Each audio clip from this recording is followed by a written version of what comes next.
અરે વીરા ભગવાન હવે અમારી વસ્તુ ઘરે ભૂલી ગઈ છે એટલે વીરા. અરે રાયકા ભાઈઓ તમારી વસ્તુ સાચી છે, શા માટે જૂઠું બોલો છો? અરે વીરા ભગવાન તમારા મહારાજને જો સત્ય કહે તો જૂઠું તો મિલાશે ને વીરા. અરે મહારાજા, રાયકા ભાઈઓ એમ કહે છે કે સત્ય કહે છે તો આપણા મહારાજાને દુઃખ નહીં લાગે. હા રબરી ભાઈ. હે વીરા, જે વાત હોય ત્યાં સત્ય જણાવો વીરા. જો આજે સાચું બોલશો એ તો રાજ દરબાર માંથી ઇનામ મળશે વીરા. અને જો આજે ખોટું બોલશો એ તો તમને કાળિયા ઠાકરના સોગંદ છે વીરા.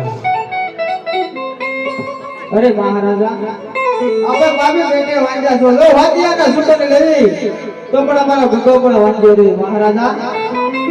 અરે શું વાત કરો છો ભાઈ? આજ હું કહું તમે સાંભળો વીરા.